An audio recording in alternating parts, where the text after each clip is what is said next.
customer service breeds sales. It's not the other way around. It shouldn't be the other way around. I always found with the plumbing market, when I used to sell to it, and this is going back 15 years, that plumbers were more tight on spending money than Sparkies. But I feel like the last sort of 5 years, like plumbers now are really sort of thinking, I've got to have the best kit here. Yeah. And I don't know whether that's because of social media. One bit of advice is just saying yes, like doing things like this or speaking in front of people. I remember I used to be petrified. I'd be like, oh my God. As an industry, we're very underrepresented across sort of society. You know, it's looked down on, oh, you're in the trades, or you didn't do very well at school, no wonder you're a carpenter. You know, it's all that sort of mantra. So we are back with another Trade Legends podcast. I have another fantastic guest from a really big, well-known brand. And I always like getting brands on because it's sort of similar to the stuff that I did here with Unilight, and I hear about different things that I think, I could have done something like that. Or, you know, every brand has got like history, heritage, and different things about it that people that listen to the podcast love about that particular brand. And what I want to do is I want to get you to give us a brief overview of like yourself, how you came to be with the brand, sort of a bit of your background history as well, whether or not you were in the trades previously or you did some other type of work for some other brands.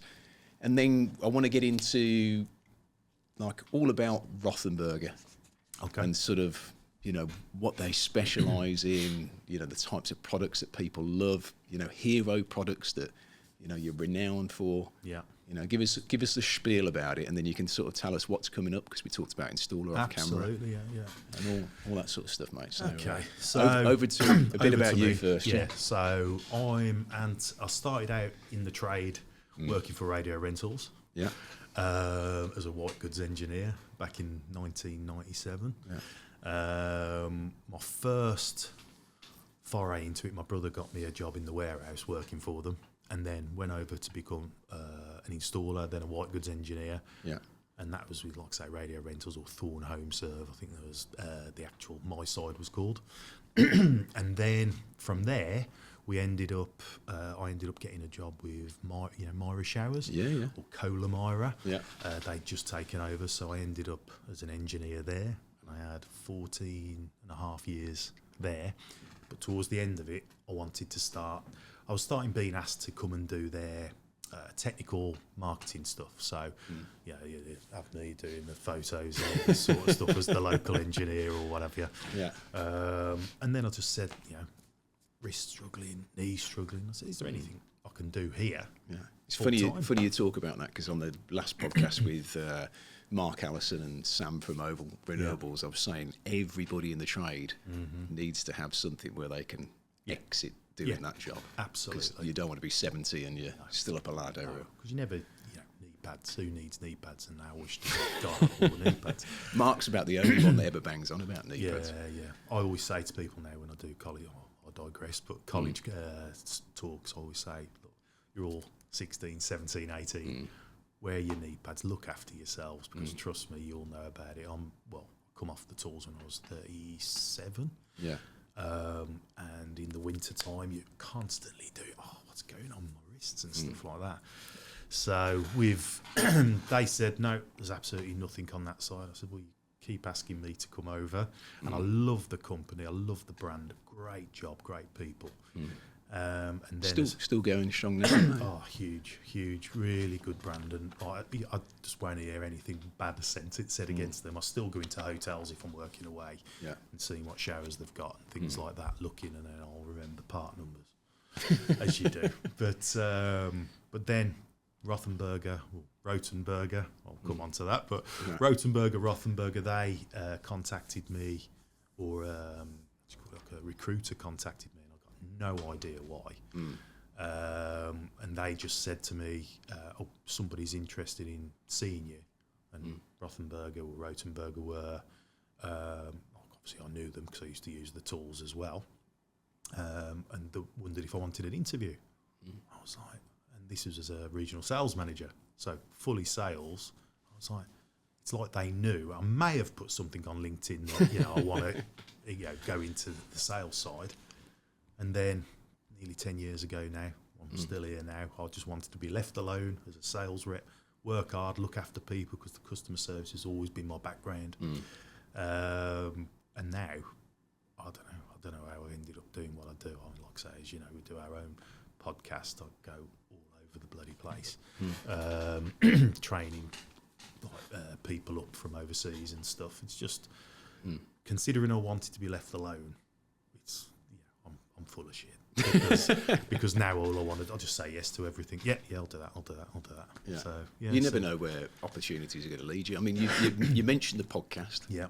You know, how did that come about? What was the reasoning behind that? Because I sort of discussed with you off camera that this was more just to get people in, have a chat, but then actually load them up with product, which I never realised would be a good marketing strategy at the time. So what was the reasoning with the... I mean, with podcasts, I've always been a fan from, back in the day. I can't remember who the first ones I used to listen to, well, now sort of thing, but Ricky Gervais, I suppose. And then when our new marketing team come in, so we've got two guys who look after our marketing, Dan the manager, Chandler is like the videographer, and just his helping hand, if you like.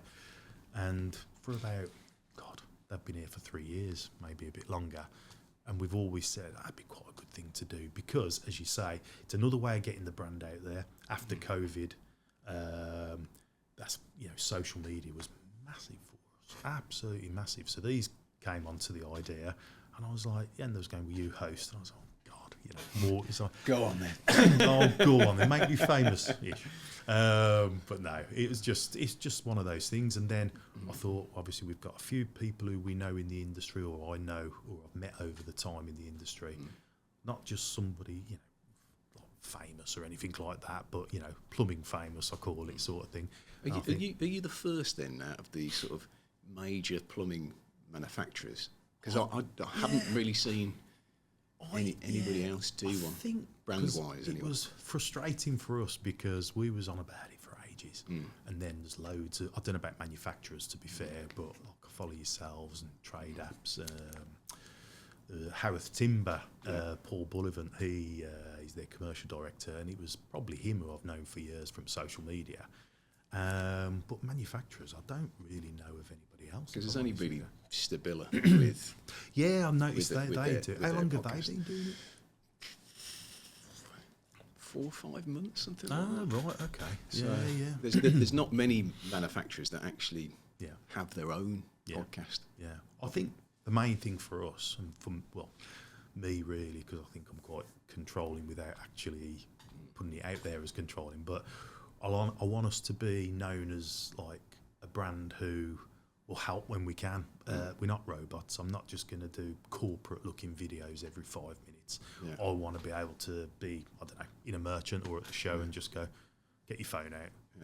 It makes you accessible as a brand to the end user. There's got to be, the one thing I found with Unilight was you can stick out as many jazzy, snazzy looking videos as you want, but if there's nobody there behind it for somebody to go, do you know what, actually I trust what that guy's saying because I've bought 5 products now off the back of what he's told me, then you're never going to be successful with it. No. And you know what it's like. If you're always going to have the negative aspect, and all I ever ask is like, give us a chance to sort it before it goes out there. And there are issues. I've got ones in my head which I probably shouldn't talk about, but that's how you sort those. Exactly, and that's what I'm trying to. Because since especially doing the training, I'm sort of like, right, it looks good if you guys know what they're talking about, or know the product, I should say. And if something goes wrong, I'm one of these. If my phone rings, good or bad, I'm like, if it's a bad thing, I want to get it sorted straight away. A couple of guys, if they've had issues with certain products, I want to get it sorted. That's as simple as that. Does that stem from you obviously being in the scenario that you've done a similar role to these people that are using the product because you know how it impacts their day? Yeah, exactly. It could be if they, obviously the biggest thing for us at the moment, we sell hundreds and probably thousands of press tools, and obviously they're a clever bit of kit. And if they're smashed about or whatever, but if they've had a problem from day one, to me it's like, right, we need to get that sorted one way or the other. Try my best. Obviously, I don't control everything within Rothenberger, but it as long as it gets sorted like Ian, do you know Ian Briggs? Yeah, Briggsy, yeah. Briggsy. So he had a problem with his... The plumbing Jesus. Yeah, plumbing Jesus, with his press tool. And, you know, I'm straight away want to get it. Not that he's ever going to go online and say, it took them X amount of time, but you just want to get it sorted, because I know, as you say, from when I was doing the job, if you've suddenly not got your spanner, what do you do? Just customer service. Well, something like a press tool as well. You're not going to go out and buy unless it's like you are on a job and you've got 100 of these things to do. You're not going to go out and buy a brand because of the cost of them. Yeah, exactly. If somebody has one go wrong, I mean, a guy again, he's, I'd say big on social media, but Damon Blakemore, really nice guy up in Sheffield. I think he won Plumber of the Year or something at one stage. And like he phoned and says, I've had a problem with this. Or actually, Briggsy phoned me and he says, my mate's had a problem. So I went up and met him, and whether we should do or not, I went, yeah, I'm going down to the office, borrow mine, keep yourself going. That's just reminding me I need to speak to him after here as well. But yes, I just want to keep them going where possible. But all I ask from a personal point of view, it could be anywhere around the UK. If I don't know about it, you know. So have you moved now more from the sales side into the social media side? Is that primarily where you sit now within the business? I'm a proper hybrid, mate. Because it's good. Like you know, people listening and watching. This is one area where you've been in that trade environment. Yeah. Then you've gone into sales, so you know how to sell to a wholesaler. So you've almost got that little bridge between.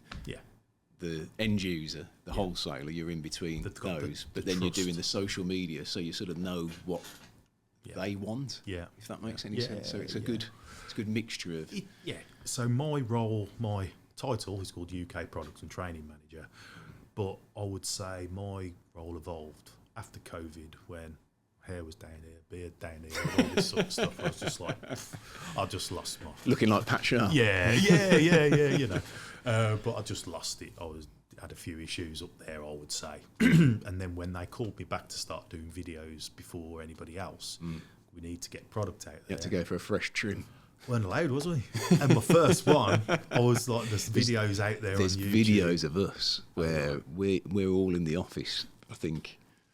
Might have been the third lockdown. You know, that one really felt like it dragged on. Yeah. And I'm in the meeting downstairs, and my hair, I'm just waiting for two birds to come and start nesting. Because I look terrible. But I look around the room, and everybody's got these. He's got the same situation. Look like mine, you know, the top of these microphones. One of these mics, yeah. Oh mate, it was horrendous, wasn't it? Really. I mean, at first, I got to be honest, I thought. The weather was good. Yeah, for 2 weeks I got a hot tub thing, and I was like walking down to the co-op getting a few beers, and there's photos of me on my phone beard. And I'm like, this is great. And then 2 weeks later, I need to work, mate. I need something to do. I lasted 2 weeks, and then I was back in the office. But theoretically, I think at the time, because they were like, nobody should be going to work, but we were supplying NHS with products. So it's sort of. You know, I was coming in and just packing those orders, and then, you know, I think DHL or whatever it was would come in and collect them and then bugger off home. Yeah, we had that. On the second lockdown, we ended up being, because the first one, salespeople are, you're not key workers. That was it. And then the second one, all of a sudden, because we, obviously, NHS and everybody, we're like, oh yeah, now you're key workers. And I think some of the guys were like, no, I'm not a key worker, but I wanted to get back at it, mate. I don't know how I got onto all that from talking about podcasts, but yeah, so social media with myself, I just started doing little videos on social media, and then it kicked on from there. And then somebody at Germany, Rothenberger in Germany, liked something I'd done. And then I think it was 2021 when I went over to their first influencer days, ambassadors days, and we went over. And then you just I'll just say yes to everything, as long within reason.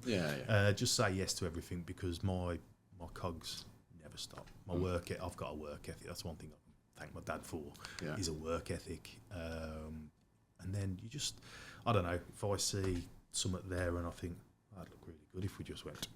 And it's amazing, some of the most crappiest videos they're your best ones. The best ones. It's you wouldn't think. Just daft little things, whereas I've done one with my little lad bending some copper dressed as Mario, and I thought, this is going to go mental. Nothing. Whereas me just going... You needed to be dressed as Luigi. Yeah, exactly. That's what I should have done. Right. But yeah, so I think after COVID, that was when the social media thing for us, and that's where my role evolved. And then... It did. I would say social media through COVID and out the back of it really did start to pick up for people. And I think obviously being sat at home and the only thing you can do is scroll all the time. Yeah, exactly. Take us back then with the brand and sort of give us a history, because I presume looking at your top, 75 years old as a brand. How did it start? Who started it? Where did it start? Where's it based? All that type of stuff. Give us a bit of... So the head office is just outside Frankfurt in Kalkheim. A guy called Helmut Rothenberger, I think it was his father who started it all off. But it started off with a pipe expander, apparently, so I'm told. I don't know how true that is, but pipe expander. 76 years ago now, whenever that was. And then slowly but surely they started buying different companies. So it's become the Rothenberger Group. So the people who invented the blowtorch, Sievert, we bought them. There's just lots of different brands. And it's just got bigger and bigger and worldwide. It's in the UK, it started, I believe, as like a franchise. A family brought it to the UK and then did really well out of it. And then has it been acquired now by? Yeah, back over to the Rothenberger Group. Right. But yeah, as a brand, we sort of specialise in like the one-stop shop of plumbing gear. Yeah. What's the one? If I was to say to you, what's the one product that people would know the brand for? Yeah. What would you say? Blowtorch, Superfire 2. I mean, we've got new ones out now, but it's the one. It's been going for 30 years. I would say from a UK base in particular. Globally, threading. Like you got the likes of ourselves and Rigid, who are obviously a very good brand. Threading, but yeah, it's weird, isn't it, from each jurisdiction, which products people tend to... It's incredible. If you go to Germany, one of our competitors, Rems, they're like really big in Germany. They've got a decent amount over here, but we probably sell more over here. And in America, they've got different things. In Australia, we're there, but through a company called Reese, they're flame free, so it's all press. Right. So we just I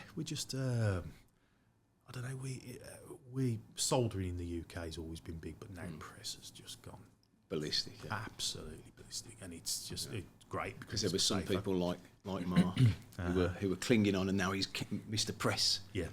But he was clinging on. He was always. They're still out there. People go, this will never take off, and as the manufacturer, you're like, you'll never take off. It's there. It's already it's out there. It's probably so. I read some sort of. There's always that scepticism about certain things, things, but I always feel that if you can do the job, do it quicker, just as good, cleaner, safer. For the initial outlay. It's more. Saying a plumber's merchants. I mean, the physical time that you would save with buying one of those just within the first year. I mean, I'm not sure. You probably know better than me what the payback time is on one of those. It's just. It's a no-brainer. I mean, one of the things I always love is when you go to somebody and they go, no, not interested. Then you hear the bought one, and then they'll tell you that what used to take me 2 days is like 3 hours, and it's cleaner. You can use it when it's live. Well, just think how much money you can earn in that extra day and a half. Exactly, and less on the insurance because no hot works. And I always say, if I had my time again. I won't say what I say, but I say I would prefer press over soldering. Obviously, soldering's always been our bread and butter. But for me, being able to just go, there you go, it's done. I mean, so from a manufacturer's perspective, because you've got a big change in the industry there. Like most people say, well, it's just a tool. Yeah. But if your bread and butter's always been that, and then you've moved into that, I mean. Some people are, as manufacturers, you sort of think, well, am I cannibalising sales from one section? Yeah. And then, and sort of where does that lead? But obviously the evolution of the press tool. Yeah. Some of because there's multiple different fittings as well, isn't there? Oh yeah, you get loads of different profiles. So now it's plastics or multi-layer pipe. So then our press tools, you can buy a different jaw for each type. Now you're getting brands out there who are specifically just for that. Just for the jaws? Yeah, just for the jaws or just for multi-layer pipe. So I'm trying to think of that. There's one now. Forgive me, I forgot the name of it. But it's really crazy how like technology changes, but then there's other people that evolve off that. Yeah, they find something else, and there's always something what you can then. And this is what I mean. I'm always like a very positive thinker, and it's like there's always something. We're in the best trade. Everybody always is going to need a shower and a shit and things like that. That's what I've always said. But there's always something what can come afterwards, like you say. So from press, copper or metal or steel or whatever, and then or threading at first, then on to obviously soldering, then press, and then the people instant tool. That's the one I was trying to think of, who just a specifically multi-layer pipe, and I believe now they've got their own press tool out as well, and they're doing just their bit, so that will come off that, and then talon pipe clips. It's just there's always something to do next. It's one of the only industries really I think you can do that, really. I can't think of anything else because it's always going to be a necessity to have in the main hands-on. It's always going to be there. So the company gets starts off with that. You start acquiring different brands. I mean, where now does the company, because you know how big is the company? You're able to talk about that? Because I know some brands go, don't tell people our turnover. Because it's just to give us like a scale. I mean, so the last figure I've heard of from a global situation is like 2 billion or something like that. So, and that's out there. So I'm not saying anything out of the ordinary. I mean, people just for sort of 2 billion it's massive. It's absolutely massive. And we had Testo on, I think, 4 or 5 weeks ago. Yeah. And that was €500 million. And it's just, I'm always amazed when I speak to brands like yourself. And I think, there was us turning over like 6 mil. Yeah. Thinking, wow, look you've at this. nailed it. And then you get put back into the size and scale of something else, which I know it's a different business. It's relative, It was old or whatever, but it always fascinates me. I mean, how many employees worldwide, do you know that? I don't know, Will. We've got about 50 in the UK. I should know this, but off the top of my head, I'd be lying. But big old sales force out there. But what I love about them, I don't know if you've ever heard any of that. And it's still family business? Yeah, that's what I love about it. It's like the people, this is why, and I've had a couple of guys actually had a TikTok go really well, nothing to do with me, and somebody heard me on one of our live lounges calling it Rothenberger and then Rothenberger, and Central Heat King, his name, he's a real nice guy. Him and, Luke at Blue Bulldog, them two do a lot with City Plumbing. And there's this video of me going, so here at Rothenberger, and then cuts to him and he's going, Rothenberger. Yeah, but I thought, so it went really, it went quite big. It's like Knipex and Knipex and all that, So we started making a bit of a thing of it, really. So in shows, I'll always call it Rothenberger and Rothenberger because UK, I've always called it Rothenberger. But now because I know the family, if you like, and you have to go. Are you from Germany? Rothenberger. Well, Sabine Rothenberger, who's like one of the daughters of Helmut Rothenberger, and she's very hands-on. And you go and see her, and she's absolutely lovely and so helpful, and she's just so accessible. She's just a lovely person, and I feel like you're Rothenberger, aren't you? I can't. I have to be honest. It's like you've got it your name for God's sake. Being Brummies though, you could probably get away with it. Rothenberger. Oh, mate, the two of us to get. Yeah, it's bloody Rothenberger. Rothenberger, but you get like rotten with like some of our ambassadors. Rothenberger, rotten buggers, rotten this, rotten that. Usually, if somebody's had a problem with something, they're Rothenbergers. We're rotten buggers now, sort of thing. But it's I don't know. It's just because it's a family business. And, in my old job, for instance, and nothing against the company, but I would never have met the guy called Herb Kohler, who I think he owns, I don't know if he's still with us, but Whistling Straits or whatever, the golf course where the Masters was. I would never have met him in a million years. And then my first visit to Germany, I'm meeting Sabine Rothenberger, and obviously cola's huge, but I just couldn't believe it. It sounds very similar to the story that Tom was telling me about Testo, because he was saying we go over there. Tom McHugh.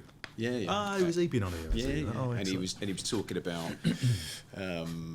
like meeting everybody and how it's still very personable. Yeah. And he said it makes it much easier to be able to go out and sell something because you know what the people at the top are thinking about the business, rather than it just being, well, that's you there. Yeah. And you never even, like faceless business. That's it. Yeah. So. People like know from when I've done videos on LinkedIn with the B2B stuff, I always find it's a really good one for us. And, I'll go over to Germany and people come over to me and you don't recognise the faces on LinkedIn, the picture. Nobody looks like it. It's like a catfish, isn't it? Yeah, it's a total catfish situation. And I remember one guy who's like head of not global sales, but can't remember the position, but lovely guy, and he came over and he was like, Anthony, I love your videos. And I was like, oh, thank you very much. And I thought, should I know who this is? I just call everyone mate in that scenario. Yeah, thanks, mate. That's the happy days thing for blokes, isn't it? Mate. All right. And then you start turning to well, I said that to a girl who I was working with over there. I went, who's that? Because I said, sorry, who are you? Yeah. Who are you? That sounds awful. And he says, oh, I'm George Clooney. And I was like, oh, look what have it. I'm Brad Pitt as well. Laugh, joke. He walked off to the toilet and I was like, no, seriously, who was he? Yeah. And he's like one of the big boys. When they say no, it was George. His name is George. Yeah. He walks off and just go, and I was like, oh my God, I can't remember his actual global operations, head of global operations. So you've got like head of global sales, and you've got CEO, and then you've got the family. And but they all, I don't know, it's amazing it's against social media. It just gets your face out there, and I always think, what that? There's some better looking people out there who can do this. You must be doing something right for people too. I hope so. And it's just about being, like you say, like accessible. And if something happens, if somebody, I like the fact that if somebody's got an issue with something, if they contact me, if they come on the socials going, your product's shit, I'll just instantly switch off, because I think, well, that's the. So whenever you start a conversation in the pub, it's like me going, hello, idiot.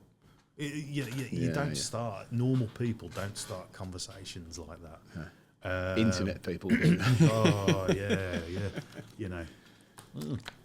But I've done it where if somebody's put something out there, my favourite, and if people have ever listened to me on podcast, one of the things and the stories I always tell of a guy, I can't remember what the product was, ranting and raving on social media, and I thought, all right, mate, calm down a little bit, sort of thing. So I found him I'm not on Facebook, but you can go on to, I don't know, John Smith Plumbing. I was like, there's his number. So I thought, I'll give him a ring. I went, hello, mate, is that whoever his name was? And he was like, yeah.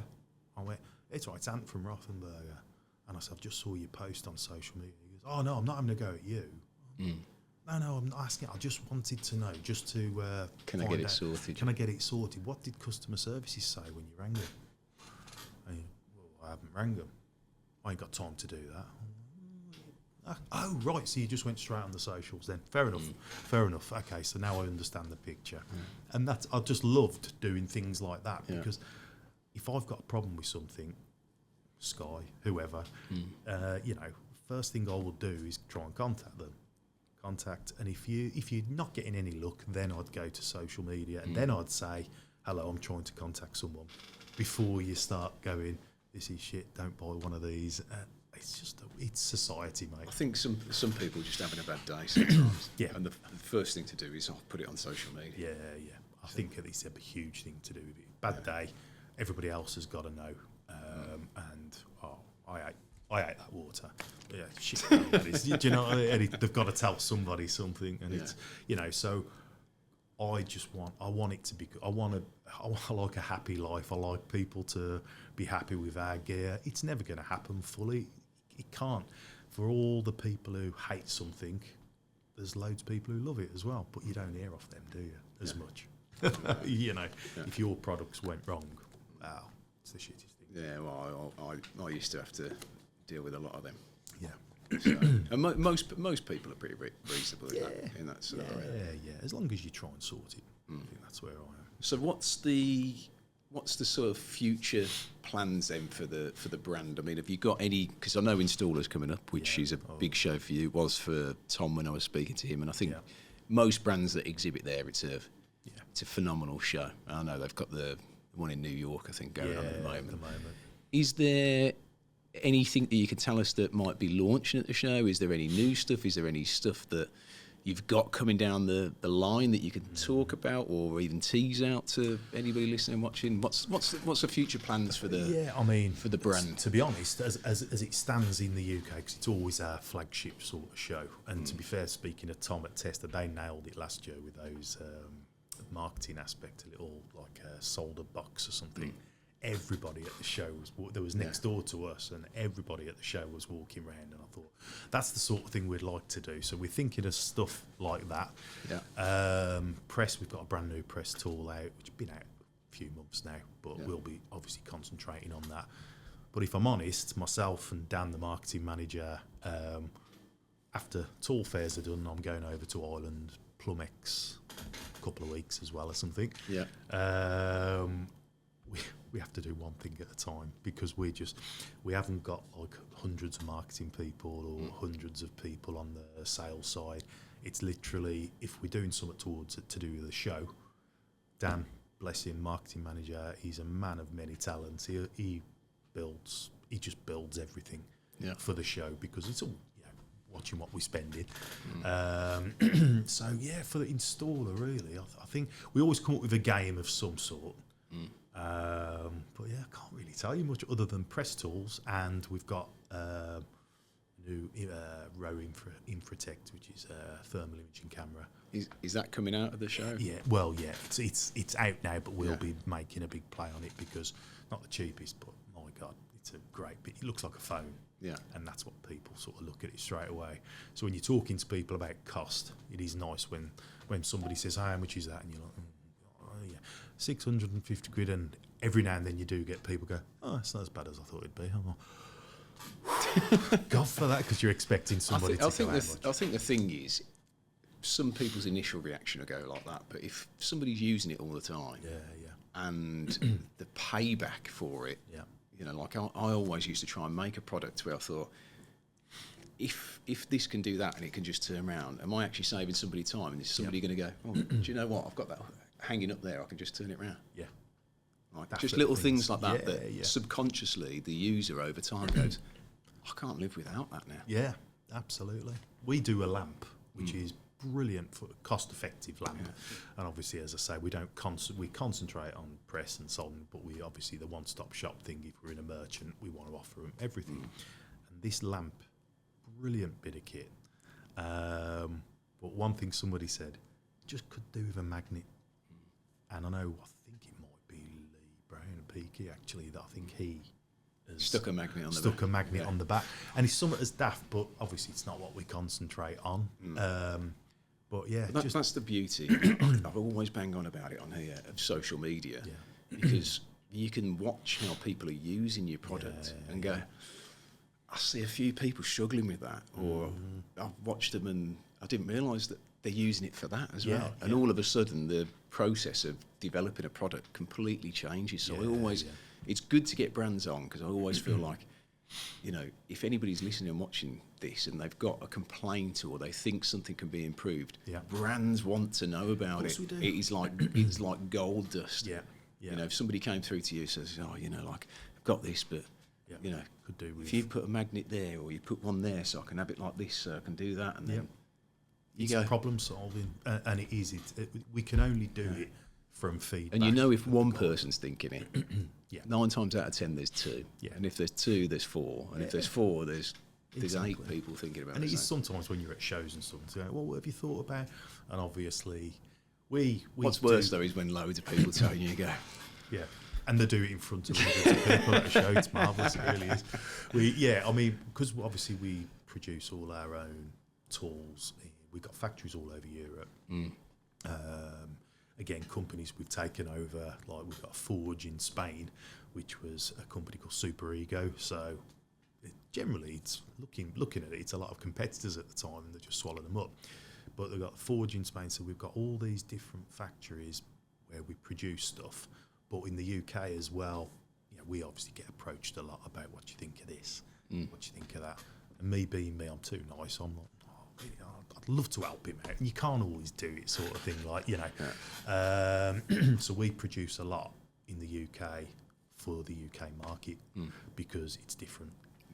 Cost is like, some of our dry diamond core drilling stuff, absolutely fantastic stuff, but trying to get somebody to pay for it over here, that certain one, so then we have to source, we need to source one a little bit more cost effective. And it is quite good like that. I don't know if it's historic, but the UK has always been like a bit of a front runner with the amount of people who come over to us. We've done a podcast with the marketing guy from Germany, and he was looking at all these products, and he was like, why haven't we got that? Why haven't we got that? Why haven't we got that? I always found with the plumbing market, because we had Nerad on the other day as well, and I always used to find, when I used to sell to it, and this is going back 15 years, that plumbers were more tight on spending money than Sparkies, but I feel like the last sort of 5 years, like plumbers now are really sort of thinking, I've got to have the best kit here.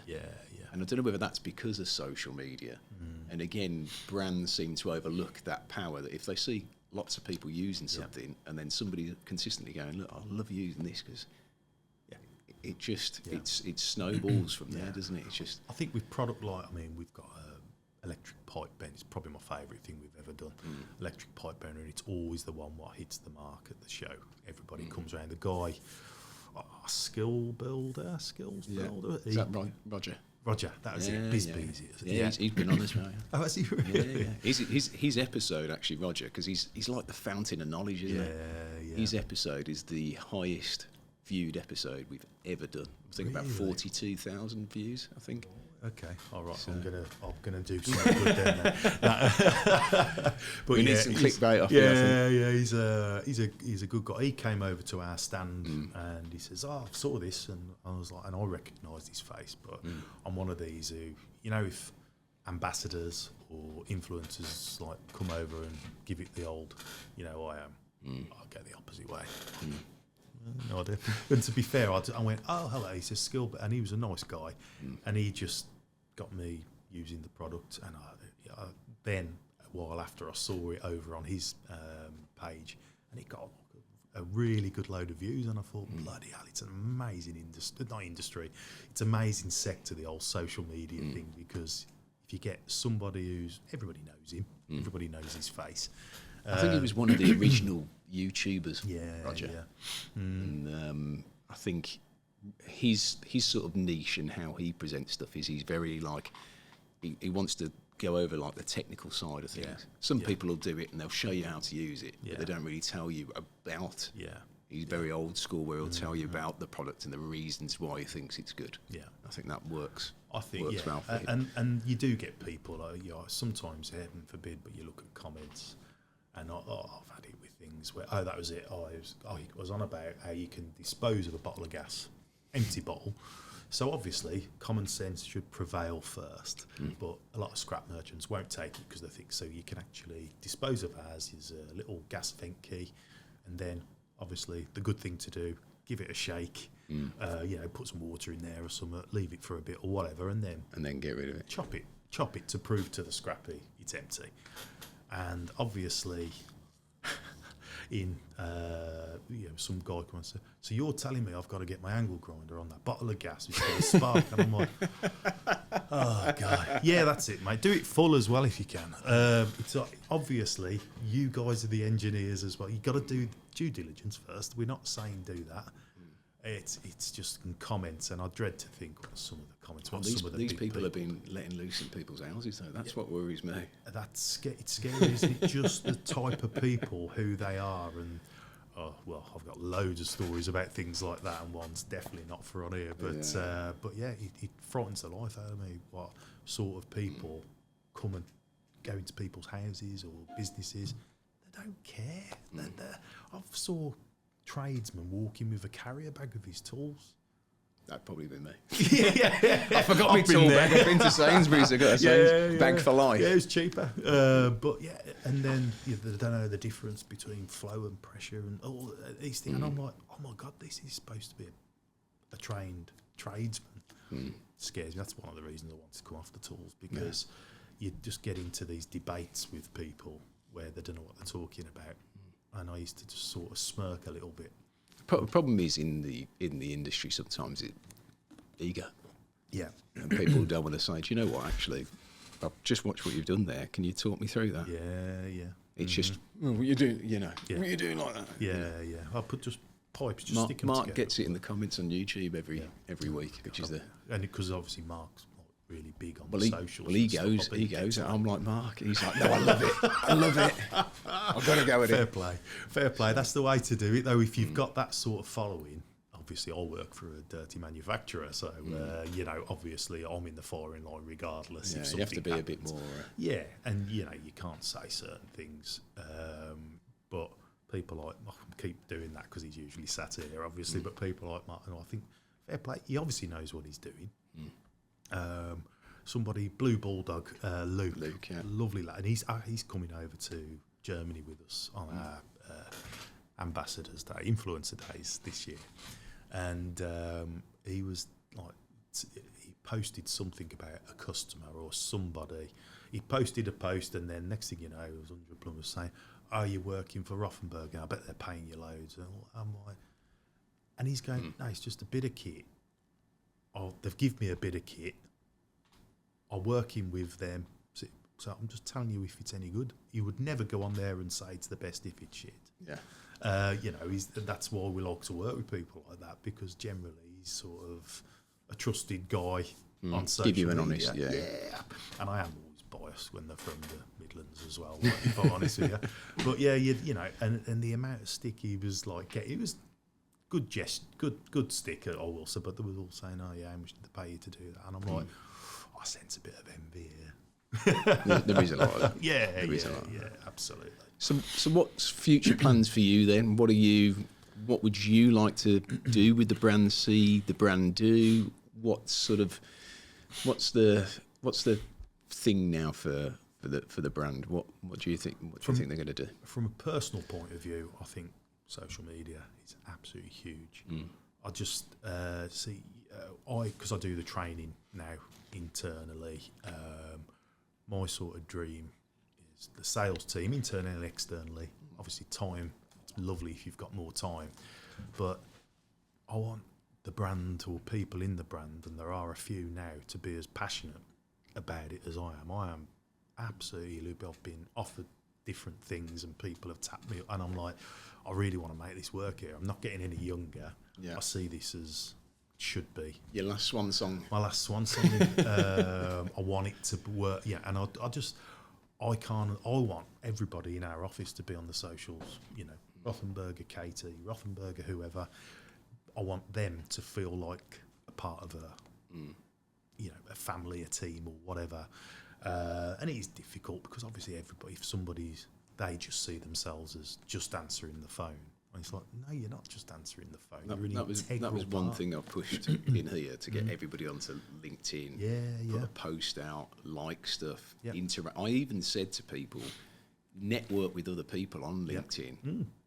I said, and even if somebody was to get poached, do you know what I mean? I was like, make sure because you never know who you're talking to. Absolutely. And it was the same with Instagram. Was obviously I got on there, Rich the sales guy did, Lisa got on there, and it meant that if somebody couldn't get hold of me or they couldn't get hold of the actual page, they'd actually go through to these people, which I don't expect them to sit there and answer questions at 10 o'clock at night like I was doing, but it just meant that people could get to know the people behind the brand. You're not a robot. You're not just like, right. And that's the thing. I don't want to just be the guy who sells you our gear. I want to make sure that there's the after sales, or there should be always the after sales, and that's what my big thing is. I think from ourselves, from a marketing point of view, the guys, since they've joined 3 years ago, so it's got a lot better.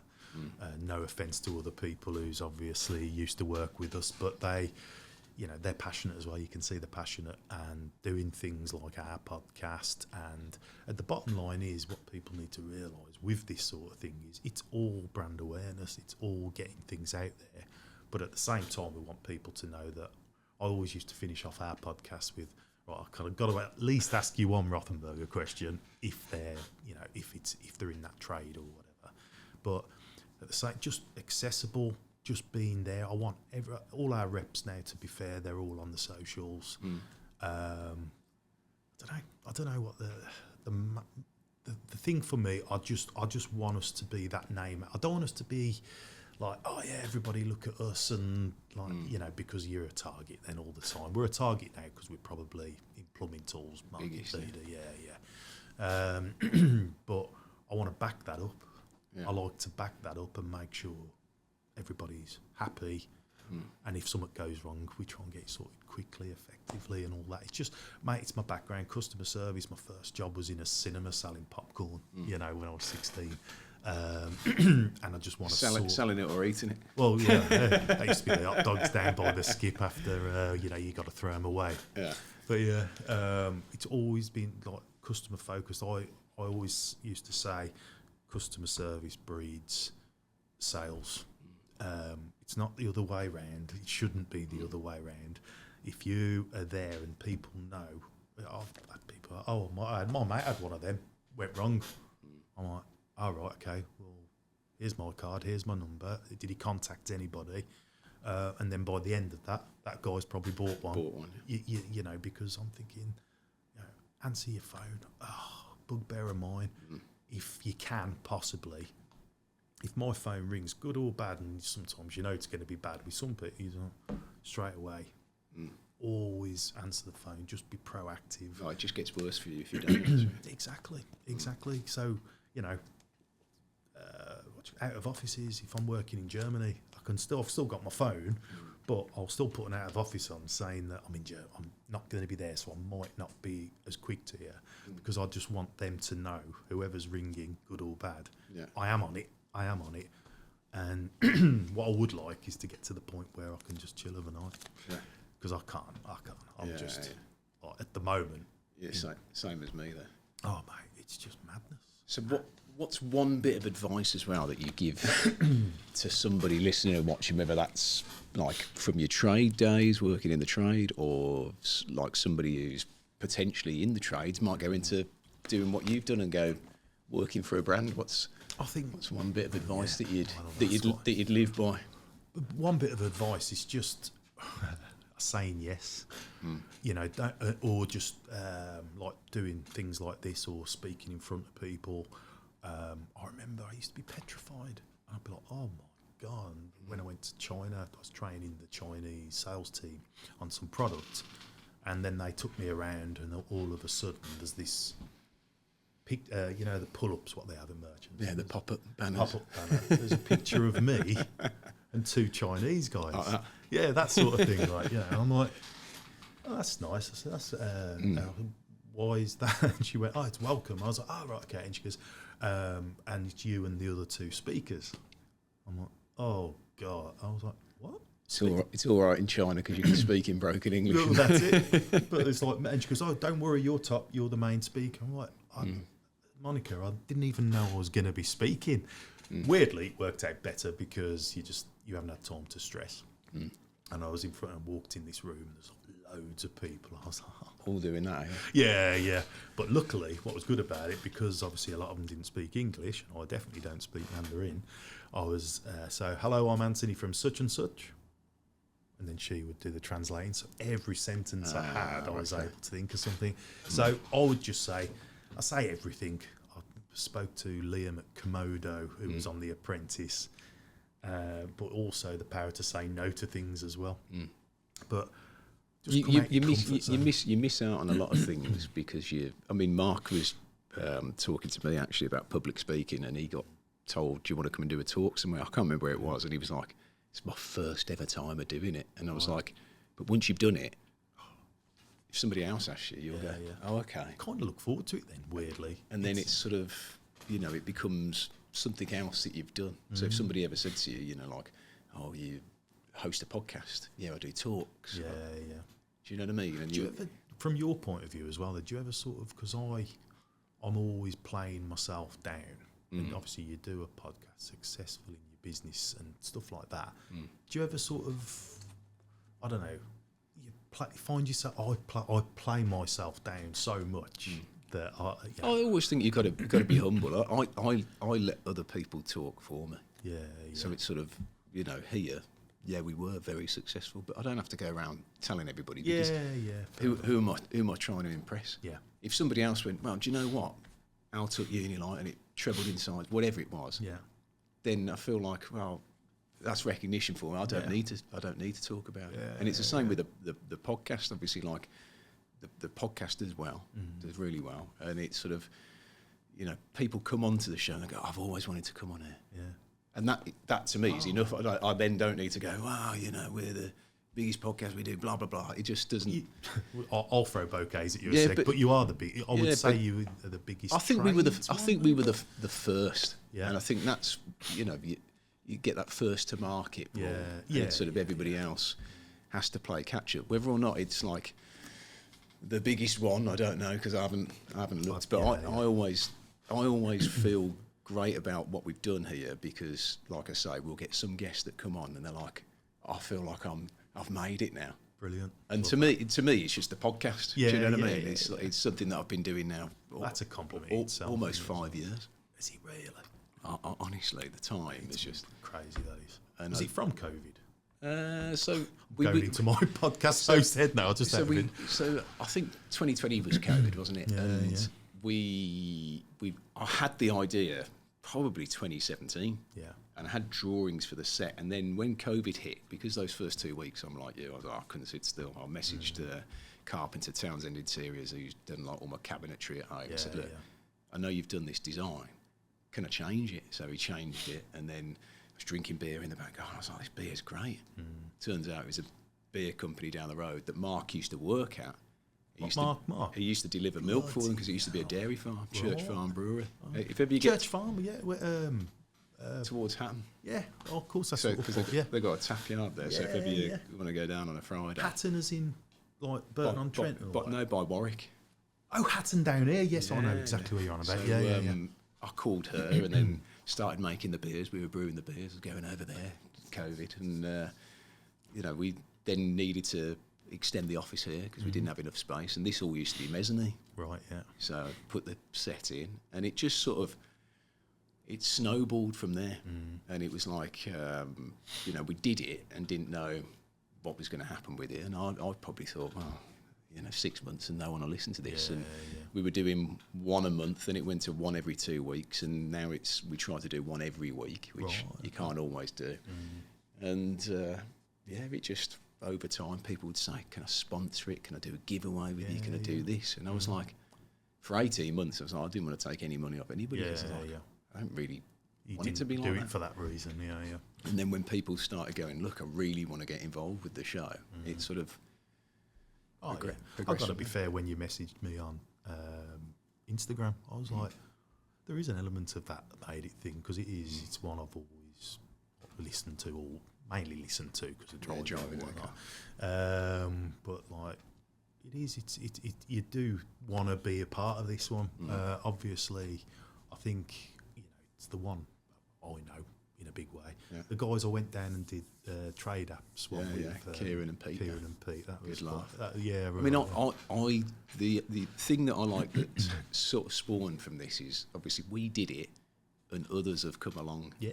And I feel like as an industry, we're very underrepresented across sort of society. You know, it's looked down on. Oh, you're in the trades, or you didn't do very well at school. No wonder you're a carpenter. You know, it's all that sort of mantra. But doing this, and even people that aren't in the trade that watch and listen to this, that see it, they become part of the bigger picture. Yeah, and it's on the tools, for instance. It's like, well, they were another one. What they did, incredible. Absolutely incredible. And that sort of probably gave me a bit of an idea to go and do this, because no one was doing one. So I thought, well, you know, I see them doing, the banter videos, the lads banter videos and the silly on-site videos. And I thought, what can I do that's in between all of that that's still... Well, everybody knows. I mean, we're doing Summit at the moment, not Rothenberger, but myself and one of the guys, he's on Construction Sport podcast today.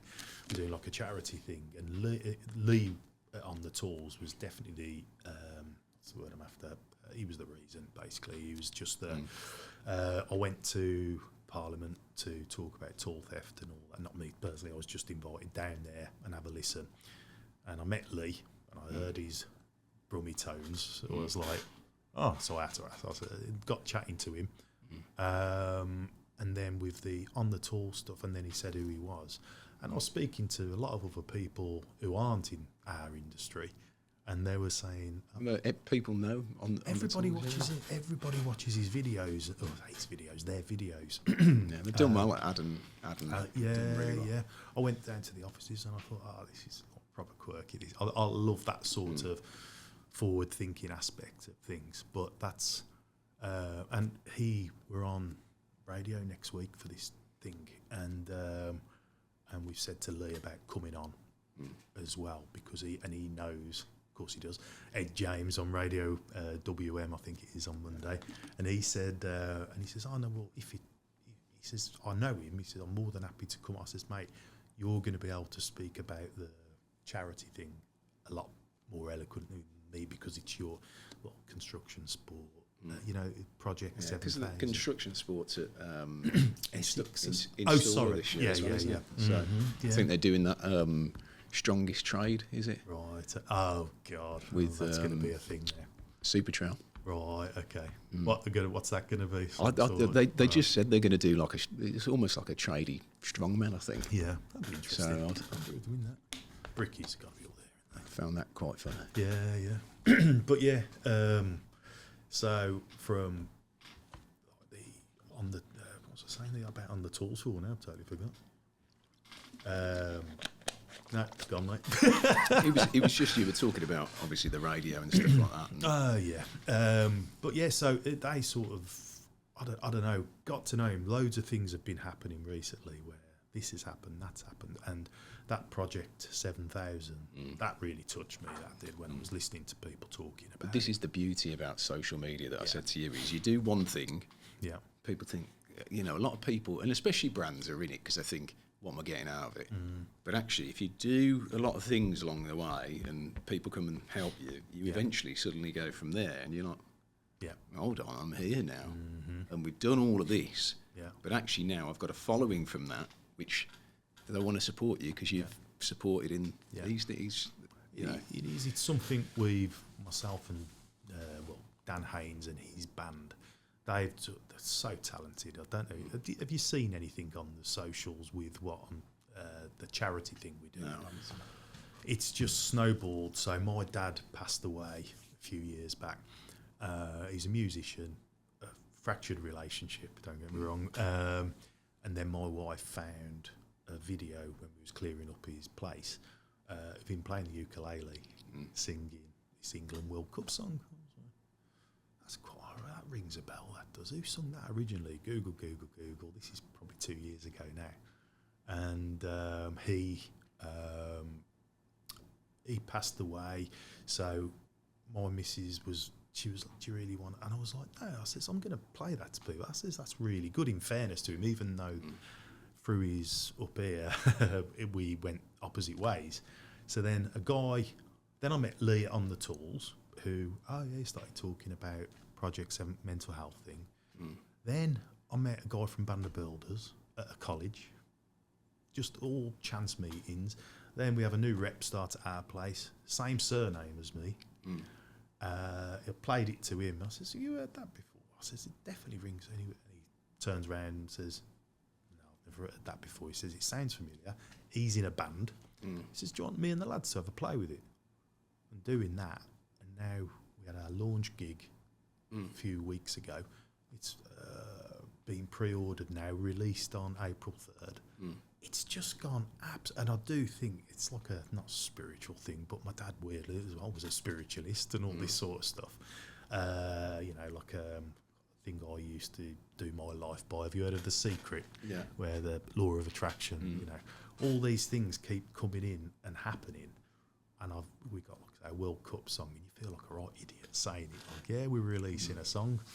It's for charity though, so it's yeah. Oh mate, it's. I mean, there's been worse songs for charity. Do you know what I mean? There's been a few. Mr. Blobby and all that sort of stuff, like, you know. So this one, and when I went up to the recording studio with them, and I was like, why are you a sales rep? You're brilliant. But yeah, so they're, like I say, on one today, and that, I think it's Construction Sport, Bander Builders, and On the Tools who look after that project. So we're saying everything is going to Project 7000. All sales of it are going on there. And it sounds like I'm just plugging there. There's a reason why I mentioned that. That's good. Can't remember what it was, but yeah. So that is good. So if anybody does want to contribute and help out with that, well, this is it. People have actually said to could be a World Cup #1.